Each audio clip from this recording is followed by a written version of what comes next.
Shalom à tous, on se retrouve cet après-midi avec le professeur Dana Picard pour une étude de texte sur Netzach Israël du Maharal de Prague. Bravo. Toda Rabba. Shalom, shalom. Très content de vous retrouver, toujours pour de bonnes choses. Et on va partager voilà le texte dont nous allons nous occuper. Avec votre permission, notre étude d'aujourd'hui va être consacrée à l'Eilou Nishmat, l'élévation de l'âme de ma belle-mère, Sultana Suzy Pérez, qui est décédée il y a quelques jours.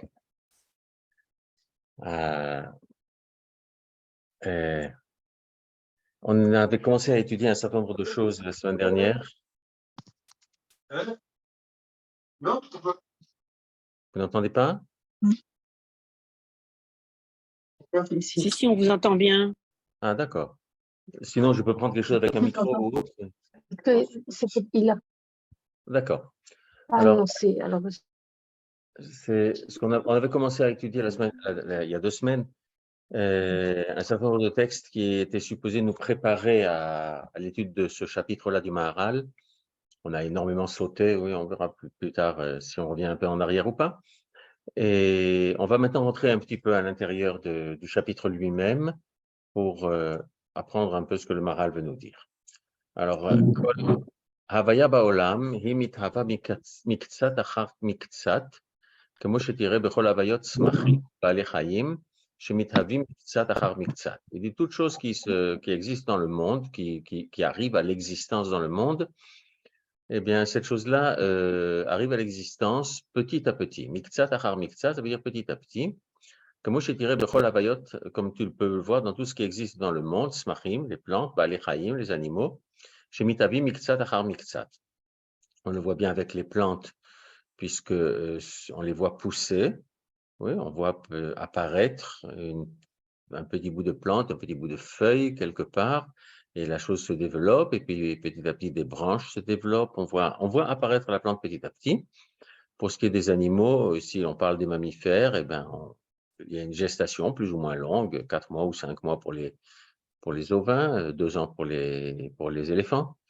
Mais les choses se font petit à petit. Il n'y a pas d'apparition, il n'y a pas de naissance comme ça immédiatement d'un seul coup, comme on dit en hébreu, zbeng vegamarno. Et umeata, et à partir de cela, yesh lecha lish'ol asiba shetir'e ba'inyan hagalut eferze. Alors, il y a lieu de se poser la question, pourquoi, pour ce qui concerne la fin de la galoute, on voit exactement le contraire.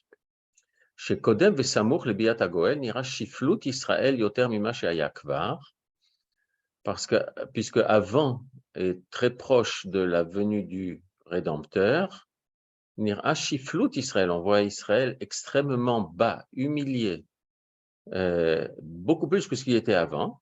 Hen mitzat shiflutam be'atzmam, d'une part à cause de leur propre comportement, qui est un comportement bas. Chez Kim'at nishtakha Torah, et la Torah pratiquement est oubliée. En gedula be'Israël, il n'y a pas de grandeur. Ve'en merudin u'shfelim u'bzuyim ben haomot, ils sont aussi amoindris et humiliés parmi les peuples. Me'od, énormément. Kol sha'a yoter mima she'haya, et ça ne fait qu'aller en empirant. Ve'davar ze she'ela gdola. On comprend déjà de cette dernière phrase que la traduction que j'ai donnée de la première phrase est incomplète. J'ai traduit que toute chose qui existe, qui arrive à l'existence dans ce monde, apparaît petit à petit. Mais en réalité, le Maharal dit bien plus que simplement apparaît petit à petit.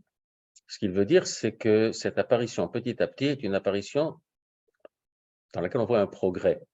On voit quelque chose qui avance, on voit quelque chose qui apparaît, qui devient de plus en plus beau, puissant, important. Enfin, en tout cas, on avance. Effectivement, lorsque l'on voit un grain de blé qui a germé et la plante commence à pousser, on voit au départ juste un petit bout de quelque chose vert comme ça qui dépasse de la terre, mais petit à petit, cette chose-là pousse et devient de plus en plus belle, de plus en plus complète. On voit simplement que ça se fait petit à petit.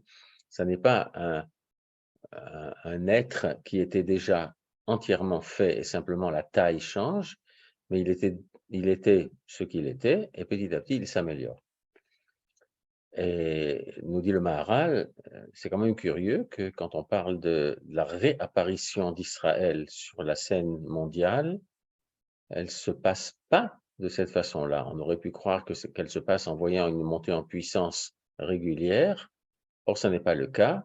Et on voit au contraire un abaissement extrêmement fort. Avant qu'on continue, nous allons regarder le premier texte que j'ai apporté ici, que j'ai rapporté dans cette espèce de cartouche jaune. C'est un texte du Talmud Yerushalmi qui, à une époque, était extrêmement connu parce qu'un artiste israélien avait dessiné un tableau pour représenter justement ce qui nous est raconté là-dedans. Et comme les personnes qui étaient représentées étaient supposées être deux grands Talmidei Chachamim, ceux qui sont mentionnés ici. On va lire ça ensemble. Rabbi Chia Rabba et Rabbi Shimon ben Chalafta hayu me'alechim behada bik'at arbel bikritzata v'rayu aylet hashachar shebak'a ora. Donc, Rabbi Chia Rabba et Rabbi Shimon ben Chalafta, deux très grands. Ce sont vraiment deux très très grands. La première ligue des Talmidei Chachamim de la Gemara. Havu me'alchim behada bikat arbel, ils étaient ensemble, ils marchaient ensemble dans la vallée de Arbel, bikritzata, au moment où le jour se lève. Veraou ayelet hashachar, et ils ont vu l'aube, chez Baka Ora, dont la lumière a commencé à apparaître. Amar Rabbi Chia Rabba, je vais lire jusqu'au bout, après on reviendra. Amar Rabbi Chia Rabba, les Rabbi Shimon ben Chalafta. Donc Rabbi Chia Rabba dit à Rabbi Shimon ben Chalafta, Bi Rabbi, kach hi geulatan shel Israël. C'est ainsi qu'est la rédemption d'Israël, la libération d'Israël, batrila kim'a kim'a. Au début, tout doucement. Kol ma shei olechet, hi rabba veolechet.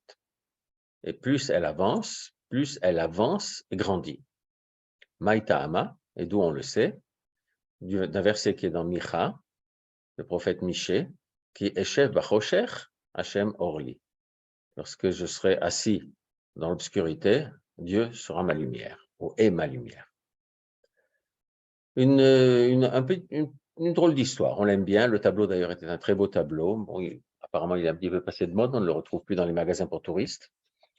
Mais c'est une très belle histoire, mais un petit peu bizarre. Rabbi Chia Rabba et Rabbi Shimon ben Chalafta étaient en train de marcher dans la vallée de Arbel à l'approche du point du jour. Je ne sais pas qui parmi vous a eu l'occasion d'aller se promener dans cette région-là. C'est assez difficile à comprendre. Le mont Arbel est un mont que l'on voit très facilement de toute la région. C'est celui qui est immédiatement au nord de Tveria. Et il tombe de façon extrêmement abrupte. Quand on monte depuis Tveria, toute la route qui monte vers Kfar Chitim, en haut, ou alors si on va aller plus loin vers le Kibbutz Lavi et la route qui va vers Haïfa, à un moment, on va tourner à droite vers le Yishuv qui s'appelle Arbel. Et la montagne qui est derrière s'appelle aussi Arbel, et cette montagne est une montagne qui tombe extrêmement abrupte. D'autre part, on imagine difficilement deux grands Talmidei Chachamim comme cela qui vont se balader en pleine nuit. Imaginez les deux grands rabbins d'Israël qui iraient se balader vers 4 heures du matin dans cette fameuse vallée de Arbel, comme ça, juste derrière Tveria. J'imagine qu'aucun d'entre vous ne penserait que c'est une situation tout à fait normale. Et bon, et pourtant, c'est ce que nous raconte le Yerushalmi, je sais qu'ils étaient là-bas. Et Rabbi Chia Rabba en profite pour dire à Rabbi Shimon ben Chalafta, regarde bien, quand le jour pointe, eh bien ça évoque la libération d'Israël, qui commence aussi tout petit et qui, au fur et à mesure, avance et grandit. Alors c'est en fait cette remarque de Rabbi Chia Rabba à Rabbi Shimon ben Chalafta qui doit nous faire comprendre comment il faut comprendre la première phrase. Nous avons une tradition qui nous dit que lorsque le Sanhédrin a dû quitter l'Ishkat Agazit, ce fameux amphithéâtre sur le mont du Temple où le Sanhédrin se réunit, eh bien, quand le Sanhédrin a dû quitter, il s'est déplacé d'endroit en endroit et que, comme le dit la Gemara, Esser Galouyot. Il est passé par 10 emplacements, par 10 exils. Et la dernière étape avant sa disparition était Tveria, Tibériade, Belaz. Et nous avons une tradition qui est que le Sanhédrin va revenir et que son trajet de retour va être exactement le même et en sens inverse, et donc il va commencer par Tveria.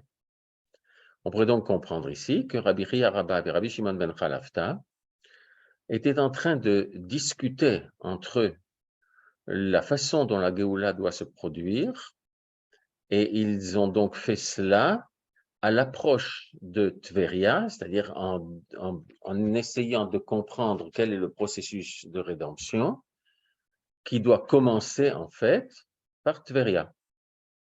C'est donc bien de là qu'on... Excusez-moi, professeur, est-ce que Oui. c'est pour cette raison que Tveria fait partie des 5 villes Kedushot? Ça peut en être une raison, oui. Maintenant, il y a eu tout un tas d'autres raisons. Beaucoup de Talmidei Chachamim étaient là à Tveria, et quand ils ont été obligés d'évacuer Yerushalayim, beaucoup de Chachamim étaient en Galilée, et en particulier, certains d'entre eux étaient à Tveria. Oui. Merci. Et d'ailleurs, je dis ça entre parenthèses, quand nous allons à Tveria, quand je dis nous, c'est un nous un petit peu général comme ça. Les personnes ont l'habitude d'aller visiter Tveria et d'aller sur la tombe de Rabbi Meir Baal, ce qui est une très bonne chose. Oui, c'est le cas, j'ai de la famille là-bas, c'est pour ça que je demande. D'accord. Mais ça n'est pas la seule tombe qu'il y a là-bas. Il y a Rabbi Akiva, il y a Tzarfon. Il y a Rabbi Akiva, il y a le Rambam, il y a un certain nombre de Tanaïm, il y a le Shla Akadosh, ça ne manque pas. Oui. Alors, il faut aussi aller sur celle-là. Et puis, il faut aussi voir les nouvelles parties de Tveria et les nouveaux immeubles que l'on construit et la ville qui grandit et qui se modernise. Bon, alors, on a là donc Rabbi Chia Rabba et Rabbi Shimon ben Chalafta. On a compris maintenant qu'ils sont en train d'étudier des questions liées au Ta'alich HaGeoula, au processus de rédemption d'Israël. Et Rabbi Chia Rabba dit à Rabbi Shimon ben Chalafta, regarde bien, on est maintenant à l'approche du point du jour et c'est le moment le plus obscur de toute la nuit. La lune s'est couchée depuis longtemps, et même si c'est une nuit de pleine lune, en fin de nuit, elle se couche et la nuit est très sombre, elle est la nuit noire. Il arrive même un moment où on commence à ne pas voir les étoiles, on ne voit plus rien, il fait très sombre. Et c'est à ce moment-là que dit Rabbi Chia Rabba, dit c'est comme ça que commence la Géoula d'Israël. Quand tu vas voir quelque chose d'extrêmement sombre, alors tu sais que la Géoula n'est pas loin. Et c'est en fait ce que nous dit le Yalkut Shimoni. Quelqu'un, lors de notre dernière rencontre, j'avais évoqué ce texte sans en donner la référence, et quelqu'un m'avait gentiment indiqué que c'était un midrash. Et c'est sur un verset de Teilim, au 20e chapitre, il y a Ancha Hashem Beyom Sarah, et que Dieu va te répondre lors d'un jour de détresse. Et Yalkut Shimoni pose la question, il a un commentaire extrêmement long, là j'en ai récupéré juste quelques lignes. Mashal lema adavar domé, à quoi ça ressemble? Les Abu ben she'ayu me'alachim baderer, un père et un fils qui étaient en train de marcher, ils étaient en route. Nitiage ahaben, et le fils s'est fatigué. Amar le aviv, et il a dit à son père, Abba, echan hi Medina, papa, où est le Médina? Nous le comprenons aujourd'hui comme État, mais dans les Midrashim, en général, Médina, ça désigne la ville, la grande ville à laquelle on veut arriver. Amarlo, et il lui a dit, Béni, Siman zeye beyadecha, tu vas recevoir maintenant un signe. Imra ita betakvarot lefanecha, are a Medina krovalach. Si tu vois le cimetière, alors tu sauras que la ville est proche. Car Hanavi Omer l'Israël, c'est ainsi que dit le prophète à Israël, Imra ita tsarot, shechasu etrem miyad atem nigalim. Si tu vois que les malheurs vous recouvrent complètement, alors tu sauras que la Géoula est très proche. Chez Nehemar, puisqu'il est dit, Ya'ancha Hashem beyom tzara, que Dieu va te répondre dans un jour de détresse. Même si on raconte les choses telles que je les racontais maintenant et en disant que Médina, ça désigne dans ce texte-là la ville et pas forcément l'État, malgré tout, je suis sûr que dans la tête de certains d'entre vous, les images ont commencé à déferler en matière de cimetière ou de massacre du peuple juif avant l'établissement de l'État. Et c'est en fait bien de ça que l'on parle, et c'est ça que le Maharal va maintenant essayer de développer pour nous. Pourquoi? Pourquoi ça se présente comme cela? Et donc, en fait, essayer de comprendre les processus. Comprendre des processus de libération, ça n'est pas très, très simple. Et j'aurais aussi bien pu vous rapporter un autre texte, bien plus connu, bien plus simple, bien plus accessible, tout simplement la fin de Parashat Shemot. Alors ça, je ne l'ai pas rapporté ici dans le texte que vous avez sous les yeux, je vais simplement le raconter. Lorsque Moshe Rabbeinu et Aaron ont commencé à venir chez Pharaon pour lui dire « Shlachna, Shlachna et Ami ». Oui, Shlach et Israël, Be'avdoni Bamidbar, renvoie Israël. Et la réaction de Pharaon a été d'accroître la pression sur les Bnei Israël, au point que si jusque-là, les fournitures pour fabriquer les briques qui devaient servir à construire les pyramides ou les temples égyptiens, toutes ces fournitures étaient apportées, à un certain moment, Pharaon a dit à Moshe, eh bien, puisque c'est comme ça, on ne leur apportera plus rien. Ils devront eux-mêmes aller chercher l'argile et la paille et tous les ingrédients nécessaires pour fabriquer les grues. En fait, c'est une aggravation de la situation des Bnei Israël. Et les Bnei Israël se tournent vers Moshe en disant, pourquoi êtes-vous allé parler à Pharaon? Vous avez fait en sorte que nous soyons encore plus détestables aux yeux de Pharaon et aux yeux des Égyptiens. Et à cause de vous, notre situation s'est aggravée. Et le travail, maintenant, notre esclavage est devenu plus dur. Moshe va voir Akadosh Baruch Hu. Il lui dit,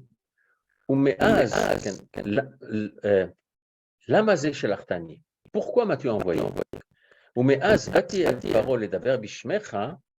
Et du moment où tu m'as envoyé chez Pharaon pour parler en ton nom, il a fait encore plus de mal à ce peuple-là. Et tu n'as pas libéré ton peuple. Et Akadosh Baruch Hu lui répond, tu vas voir. Parce qu'il va les renvoyer par un bras puissant. Et puis après commence la parasha de Vaïra, avec un mot un peu dur vis-à-vis de Moshe, Vaïdaber Elokim El Moshe, Dibour, c'est une parole, mais c'est une parole dure, comme Yadber Amim Tartenu. Que Dieu va soumettre des peuples sous nous. Davar, Dever, Midbar, toutes ces racines-là indiquent quelque chose de dur. Donc une parole dure d'Akadosh Baruch Hu vis-à-vis de Moshe. Et du coup, tout le monde comprend que Moshe a fauté et qu'il n'aurait jamais dû parler comme ça à Akadosh Baruch Hu. Hein? C'est venir vers Akadosh Baruch Hu et lui dire, mais qu'est-ce qu'il fabrique là maintenant? Seulement, Moshe a peut-être posé cette question-là, mais pas sur le ton que vous avez entendu de moi maintenant. En fait, Moshe Rabbeinu vient voir Akadosh Baruch Hu et lui dit, je ne comprends pas.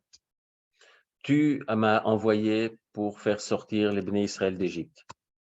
Tu m'as dit que tu allais faire ceci, cela. Or, je vois le processus qui se développe maintenant, ça ne correspond absolument pas à ce que j'avais compris. Donc, s'il te plaît, explique-moi.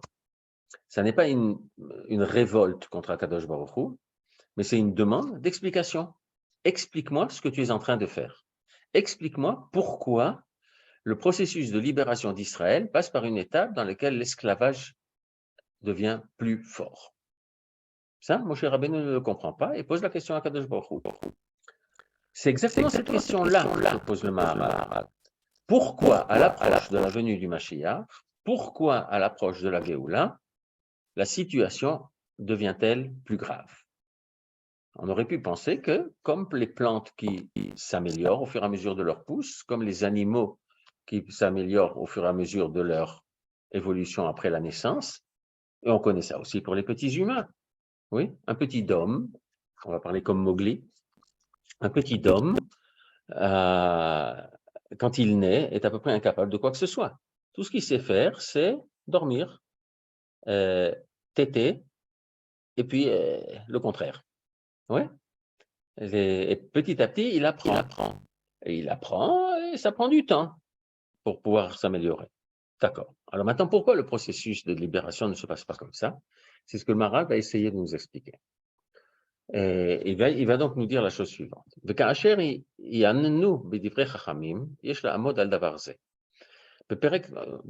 on a étudié les paroles des Chachamim, il faut donc essayer de comprendre.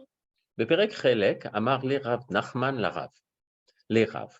Alors, dans le Perek Chelek, ce fameux dernier chapitre de Sanhedrin, celui que nous avons vu la dernière fois, enfin, ce texte, pas tout le chapitre, pardon, Amar le Rav Nachman les Rav. Rav Nachman a dit à quelqu'un dont le nom est Rav, oui.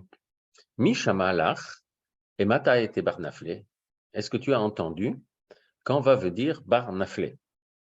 J'avais traduit ça en français par avorton. Là, c'est un mot très dur, oui. Mais bar nafle, c'est quelque chose qui est tombé. Quand on appelle bar nafle, c'est effectivement un fœtus qui n'est pas arrivé au bout. Amarle, man bar nafle. Qui est-ce, ce bar nafle? Amarle Mashiach. Il lui a dit, c'est le Mashiach. Mashiach bar nafle? Tu appelles le Mashiach un avorton? Oui.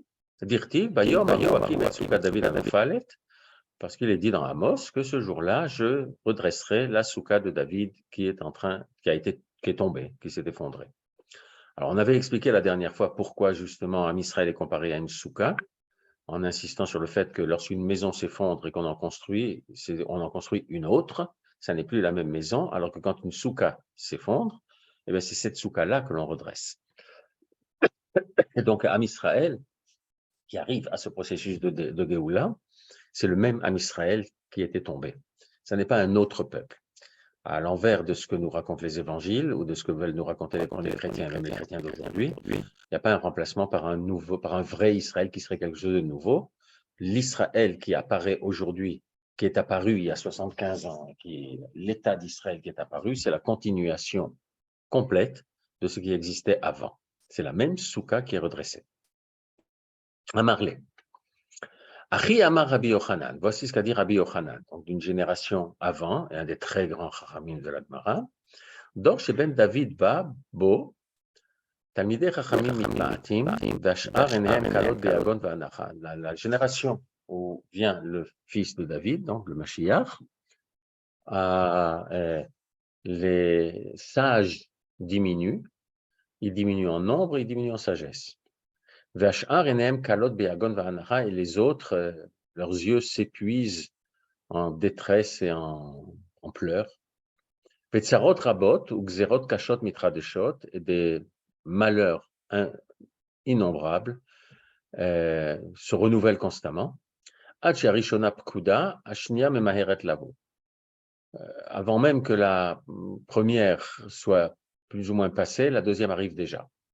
Tanou Rabbanan, on nous enseigne, Shavua Sheben David Babo, dans la période de 7 ans, une période de 7 ans dans laquelle le Mashiach vient, Shana Rishona Mitkayem Mikrazeh, la première année, c'est ce verset qui va se réaliser, Veim Tarti al Irachat Val Irachat Lo Amtir, la pluie va tomber sur une ville, mais elle ne tombera pas sur une autre, il y a une disparité très forte d'endroit en endroit, mais ça veut dire que là où il n'y a pas de pluie, il y a la famine.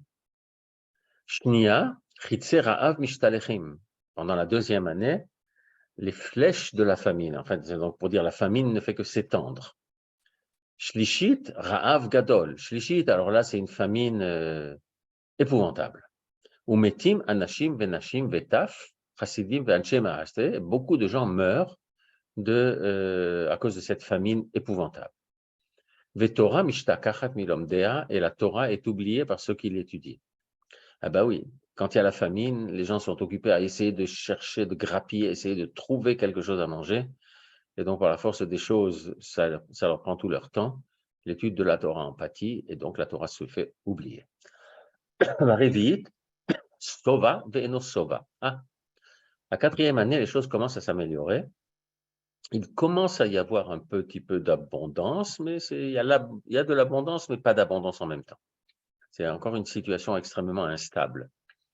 Bachamishit, Sova Gadol. La cinquième année, alors là, il y a vraiment une grande abondance. Ve'ochlim, ve'shotim, usmechim, et tout le monde peut manger et boire et être extrêmement heureux. Le Torah choseret lelomdea, et la Torah revient chez ceux qui l'étudient, oui, parce que maintenant il y a de l'abondance et les gens qui étudient la Torah retrouvent donc une certaine aisance et donc peuvent se consacrer à la Torah. Vashishit kolot, la 6e année, beaucoup de bruit. Beaucoup de bruit, ça veut dire qu'il y a des tensions internationales, de la gesticulation militaire. Bashvi'it milchamot, la 7e année des guerres. Bemotzai Shvi'it, Ben David Ba, et à la fin de cette année de Shvi'it, de cette 7e année, alors le Mashiach vient.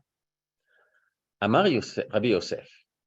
Alors Rabbi Yosef lui dit, Hakama Shvi'it Hayakan. Il y a déjà eu un certain nombre de 7e années qui se sont passées. Velo Ata, et le Mashiach n'est pas venu. Amar Abaye, Bashishit kolot ou bashvi'it milchamot lohaya. C'est parce qu'il n'y a pas eu cette 6e année avec ces remue-ménages épouvantables internationaux ou pas. Alors, comme ça ne s'est pas fait, la 7e année n'a pas apporté ce qu'elle aurait dû apporter. Ve'od kesidran mihava, et on rajoute Abaye, et qui a dit que les choses vont se passer dans l'ordre que j'ai indiqué là maintenant. Peut-être que les choses vont évoluer d'une autre façon. Toujours est-il que ce texte-là de Maseret Sanhedrin va lui aussi nous parler d'une situation qui se détériore de façon extrêmement forte. Et après cette détérioration, alors il peut y avoir une évolution positive qui va se faire jour. Je n'ai pas besoin de vous donner d'exemples. En définitive, à notre génération ou la génération précédente, les exemples sont suffisamment criants. Ou Bemetzai Shvi'it Ben David Ba. À la fin de la 7e année, le Mashiach vient. Yesh lecha lihitbonen, ki en raoui la Mashiach rak hamispar sheu achar hashiv'a. Vezeu madregat hamashiach lemi she'adam madregato shel Mashiach uma'alato ha'elyona. Il faut savoir que ce qui est raoui, ce qui est convenable pour le Mashiach, c'est un nombre qui va venir après 7. Une drôle de phrase, j'ai essayé de traduire comme j'ai pu, mais pour essayer de la comprendre, on va essayer de faire un détour. Le fameux nombre 7 est un nombre que nous connaissons bien, que nous rencontrons de façon très fréquente. Par exemple, la semaine est une semaine de 7 jours. Et c'est un phénomène tellement naturel que on le retrouve chez tout le monde. Même les musulmans qui n'ont pas accepté le Shabbat comme Shabbat et qui donc ont qu'un jour, leur 7e jour à eux, c'est en fait le vendredi, malgré tout, ils ont une semaine de 7 jours. Parce que si leur jour chômé, disons, je ne suis pas sûr que tous le fassent, c'est le vendredi, mais c'est tout simplement parce que leur semaine commence en fait le lendemain du vendredi, mais ils ont une semaine de 7 jours. Les chrétiens aussi, ils ont une semaine de 7 jours, simplement leur 7e jour, c'est notre 8e à nous. On est dans une situation un petit peu particulière, dans laquelle, en réalité, si on compare avec notre calendrier, le jour chômé des musulmans, c'est le 6e jour, et le jour chômé des chrétiens, c'est le 8e jour. Et ça n'est pas par hasard. Le 6e jour pour les musulmans, tout simplement, vous connaissez très bien leur principe de Mektoub, ils sont encore sous un monde totalement déterminé. Ils sont encore dans un monde, je parle spirituellement, dans un monde qui n'est pas qui n'a pas de libre arbitre. Et c'est pour ça que quand il se passe quelque chose, vous pourrez très bien rencontrer quelqu'un qui va assassiner et dire « mais je ne suis pas responsable, si je l'ai fait, c'est parce que Dieu a décidé que ça devait être comme ça ». Mektoub, c'est écrit. Et chez les chrétiens, pourquoi sont-ils au 8e jour? Tout simplement parce que dans la théologie chrétienne, le Messie est déjà venu.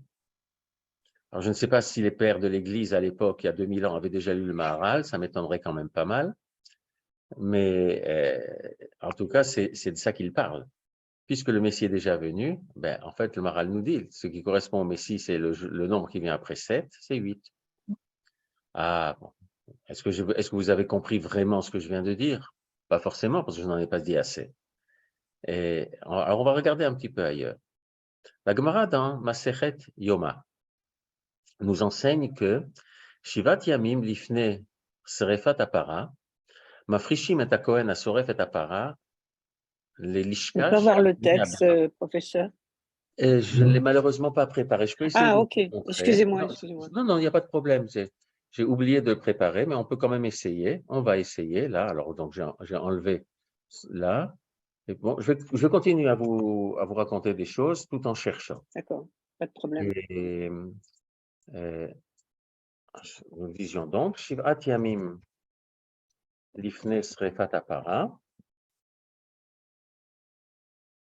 Et voilà, très bien. On l'a maintenant ici. C'est au tout début de Masechet Yoma. Le voilà. 7 jours avant, Merci beaucoup. il n'y a pas de quoi. Vous voyez ici, on nous dit aussi que c'est la Mishnah Para, mais du coup, vous ne le voyez plus, mais c'est peut-être quand même plus joli de le voir comme ça, alors on va le montrer comme ça. Voilà. 7 jours avant de brûler la vache rousse, Mafrishin Kohen Asoref et Apara mi Beito, le Lishkat chez Alpene Abira, on fait sortir le Kohen qui a été désigné pour faire tout le service de cette vache rousse. On le sort de chez lui et on l'emmène, il va loger pendant 7 jours dans un endroit qui est en face de la Bira. Alors, bon, je ne vais pas rentrer dans les détails de où est cet endroit-là, essentiellement sur le mont Scopus, ou sur le mont des Oliviers, ou Beit Eben Aïtacham, et ainsi de suite. Bon. Après, la Mishnah nous décrit ce que l'on va faire avec lui, ce qu'on va faire pour lui, ou ce que lui va faire. Mais en fait, il a été mis de côté, entre guillemets, pour 7 jours, parce que ce qui est important, c'est ce qu'il va faire le 8e. Le 8e jour, il va effectivement faire la shrita de cette vache rousse, et il va la faire brûler, et avec les cendres de la vache rousse, c'est avec ça, qu'en les mélangeant avec de l'eau lustrale, c'est avec ça que l'on va pouvoir purifier les gens qui ont été rendus impurs par contact avec un mort.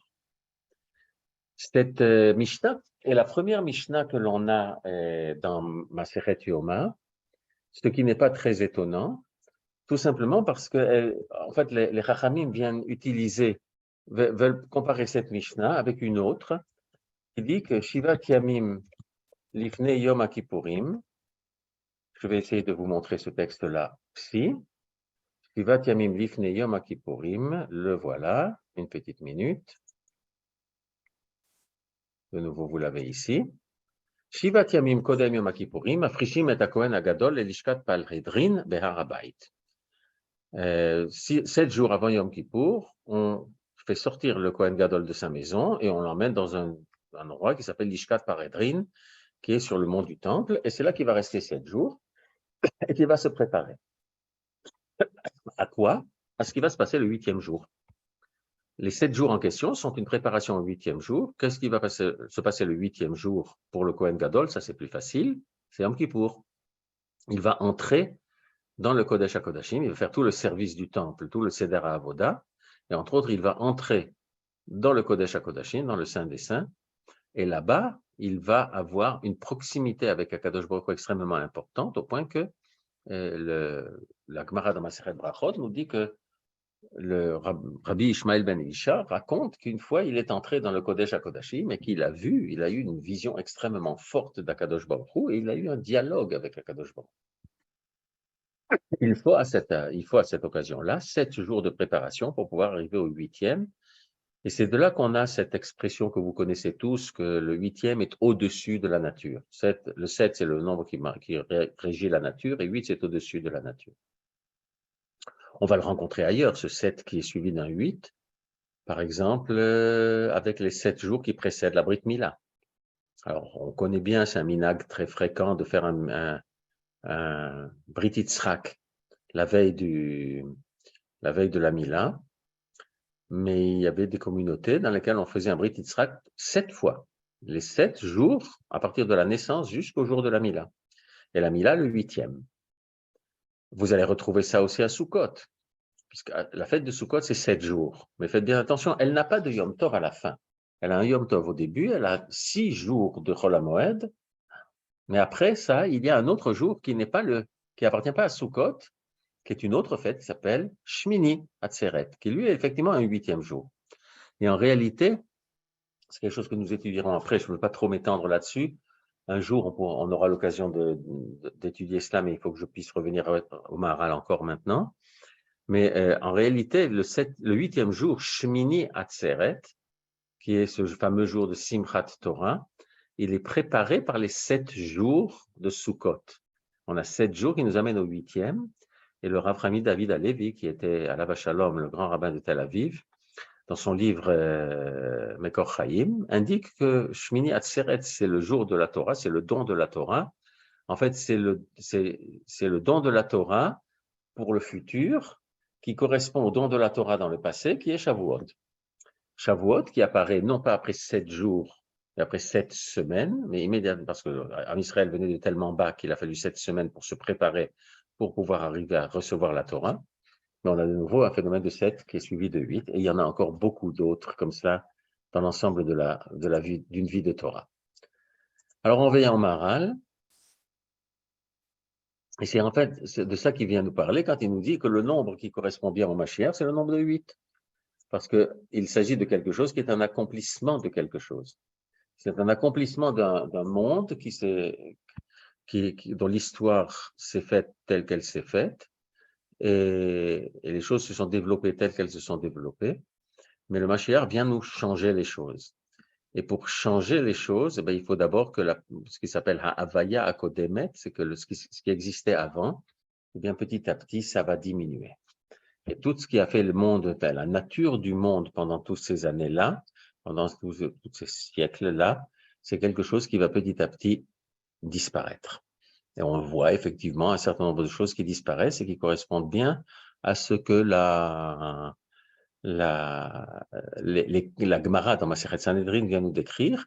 C'est tout cet ensemble-là, ou celle que nous avions vue ensemble dans Masechet Sota ou dans Masechet Ta'anit, ça vient indiquer effectivement une diminution très forte de la qualité de toute chose et un monde qui n'est plus ordonné, un monde qui ne respecte plus les générations. On voit ça aujourd'hui, hein. On le voit très bien. Et cette chose-là est là pour préparer. Et c'est exactement en parallèle avec ce texte que nous avons vu dans le Yerushalmi, où c'est la période la plus noire, qui est en fait celle qui indique que le Mashiach n'est pas loin. On pourrait peut-être se passer de ces problèmes-là, mais on en avait parlé en évoquant le Rav Tahertel, Emma Van Ismecha, dans lequel il disait que ne pas en passer par tous ces phénomènes naturels et toute cette évolution-là, c'est quelque chose que de très grands Talmidei Chachamim, de très grands tzadikim peuvent supporter, mais la population normale, ordinaire, si je puis dire, n'est pas capable de supporter cet éclatement de lumière qui pourrait arriver d'un seul coup, un Beth Amikdash qui tombe du ciel, un Beth Amikdash de feu qui arrive, et que comme nous sommes des êtres humains avec toutes les qualités et les défauts des êtres humains, nous avons besoin que les choses se fassent de façon évolutive. Oui, j'ai dit évolution, je n'ai pas dit darwinisme, hein. Et les choses doivent se faire de façon évolutive, progressivement, ce que le Maharal nous a dit au début quand il a dit que les choses se feront miktsat achar miktsat, petit à petit, les améliorations se feront petit à petit. On n'est pas capable de faire les choses d'un seul coup. Et cette question-là est effectivement la question cardinale que pose le Maharal. Ben David Bar, il faut que tu fasses bien attention qu'il y a un Raoul la Mashiach Rak Amispar Shu Achar Hashiva, le nombre qui vient après 7, et c'est pour ça que c'est après Motsae Shevi'it Ben David Bar. Il y a pas mal de choses qui se font Motsae Shevi'it. Nous sommes cette année, une année qui est après Shvi'it. L'année dernière, c'était une année de Shemitah, ce qui s'appelle Shana Shvi'it.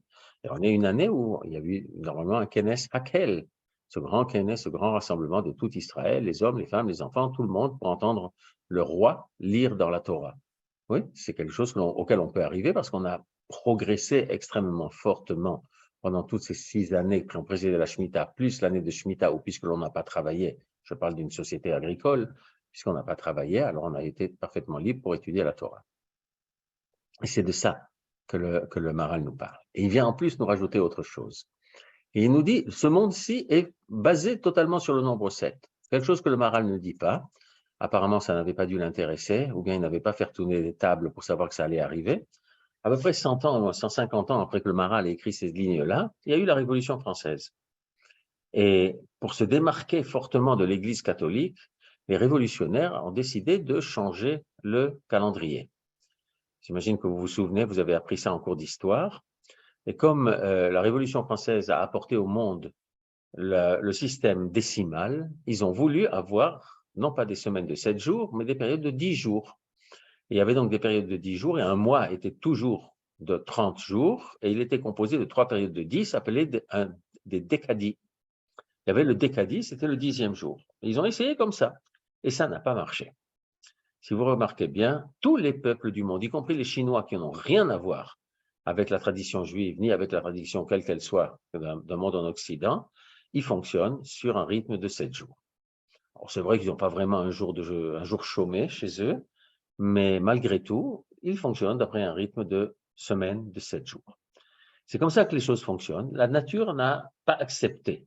La nature humaine n'a pas accepté de passer à une semaine autre, et même ceux qui ont voulu changer, oui, lorsque le monde chrétien est passé au dimanche, c'est une action volontaire, c'était une façon de se démarquer du peuple juif, qui lui marquait forcément 7 jours avec le 7e jour, le Shabbat. Alors une des façons pour se démarquer était de créer quelque chose d'autre. Ils auraient pu faire ce que les musulmans feront plus tard, passer au jour d'avant, mais non, ils sont passés au jour d'après, et c'est très probant de leur position que le Messie est déjà venu. Alors que pour les musulmans, où tout est écrit dans le ciel, alors ils en sont encore au 6e jour, le libre arbitre n'apparaissant qu'avec la création de l'homme à la fin du 6e jour. Or, eux, ils n'y sont pas encore. Et le Maharal va nous dire qu'on voit ça, on voit quelques exemples, on voit quelques signes de ces choses-là dans la situation qui va prévaloir au Beth Amikdash. Et regardez la deuxième ligne de cette page, numérotée 43. Ou Maseret Arachin, c'est une autre Maseret de Gemara, Kinor Shel Migdash Yesh Shiva Nimin. Il y a un instrument qui s'appelle Kinor. Aujourd'hui, en hébreu moderne, Kinor, c'est un violon, mais je ne crois pas qu'il s'agisse là d'un violon. Il s'agit probablement plutôt d'une harpe, ou d'une petite harpe, d'une lyre. Mais au Beth Amikdash, cet instrument-là a 7 cordes.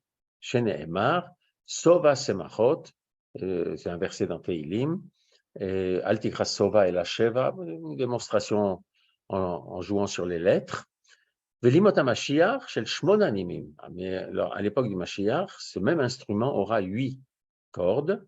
Dirtiv Lamnatseach al ha-Sheminit. Celui qui joue de cet instrument a 8 cordes. Ou Leolam Abba, mais dans le monde futur, Asara Nimin. Il y aura 10 cordes à cet instrument-là. Shene'emar, Ale Asor, Ale Navel. Alors pourquoi? Oui. Pourquoi? Il y a un verset dans Teilim, celui qui vient juste après. Hodou Lachem Bekinor, Benevel Azor. On va louer Dieu avec cette lyre, avec la harpe qui a 10 cordes, et tout simplement parce que le nombre 10 est un nombre qui vient exprimer la perfection. Le nombre 10 est symbolisé par la lettre hébraïque Yud, qui est une lettre insécable. C'est la plus petite lettre, elle est insécable, et donc elle exprime une perfection, et c'est ce que le nombre 10 exprime. C'est pour ça qu'on a besoin de 10 personnes pour faire un minyan, que l'on a besoin d'être un minyan pour pouvoir dire les dvarim chez Bikdusha, des choses qui sont comme le Kaddish, la Kedusha, lire dans la Torah en public. Et je vais simplement terminer avec une phrase que j'ai entendue cette semaine, juste pour nous enlever ce genre d'idée-là de la tête. Et quelqu'un m'a dit une phrase suite à avoir entendu un événement malheureux chez quelqu'un d'autre. Il a dit « Vivement que le Mashiach vienne, qu'on se débarrasse de ce monde-ci ». Et ben, c'est une erreur. Vivement que le Mashiach vienne, oui, mais pas parce qu'on va se débarrasser de ce monde-ci, on va le modifier. On va le modifier et on va l'arranger. Et le Mashiach ne vient pas, le Rambam le dit clairement, il ne vient pas pour faire des miracles. Et à l'époque, quand le Mashiach va être là, on va continuer à prendre un ticket avant de monter dans l'autobus ou avoir sa carte qu'on va passer dans l'appareil. Et puis, on va continuer à payer quand on va au supermarché, et on va continuer à payer quand on va chez le coiffeur. Et les cheveux vont pousser de telle façon qu'on sera obligé d'aller chez le coiffeur se faire pousser les cheveux, se faire couper les cheveux. Il y a encore tout un tas d'autres phénomènes. On devra respecter les feux rouges de la même façon qu'on le fera pendant tout le temps. Le Mashiach ne vient pas pour annuler le monde, il vient au contraire pour lui permettre d'être parfait. Je pense que je vais m'arrêter là maintenant. On Mais reprendra. j'ai juste une petite question, si vous Oui, permettez. oui, Est-ce avec que, plaisir. et quand le Mashiach viendra, est-ce que la menorah qui a 7 branches gardera les 7 branches ou pas? Ah oui, C'est une question un peu bête, enfin, non, la menorah du Beth Amikdash, elle est indiquée par la Torah, oui, c'est oui. Elle restera avec 7 branches. Veshisha kanim yotzim mitzidei shlosha kene menorah mitzida echad ou shlosha kene menorah mitzida asheni. La menorah, c'est la branche centrale, et il y a 3 branches qui sortent de chaque côté, oui, oui. Ça, D'accord. oui, Merci beaucoup. Toda pas de rabba. quoi. Pas de quoi. Je peux vous Oui. poser une question? Oui, oui, absolument. Oui, bonsoir. Oui, en général, quand on parle de Mashiach, on parle de révéler Mashiach. Est-ce qu'on peut mettre en opposition révéler Mashiach, c'est-à-dire c'est avec les sarotes que vous nous avez présentées progressivement Ça en le fait premier partie. jour. Pardon? Ça en fait partie. Oui, mais non, mais ma question était plus dans la définition. Oui. Pourquoi on l'appelle révéler Mashiach? À cause de ce qui se passe, des sarotes qui sont progressives et puis ensuite qui Révéler redescendent. Mashiach, dans ce cas-là, il s'agit de douleurs d'enfantement, comme les révéler Leda, oui. Tout à fait. Et effectivement, lorsqu'un monde s'effondre et qu'un autre arrive, il y a un certain nombre de douleurs qui arrivent, oui. Une femme qui accouche, juste avant, pendant et autres, j'ai pas vécu ça moi-même, mais Oui, non, c'était dans le sens.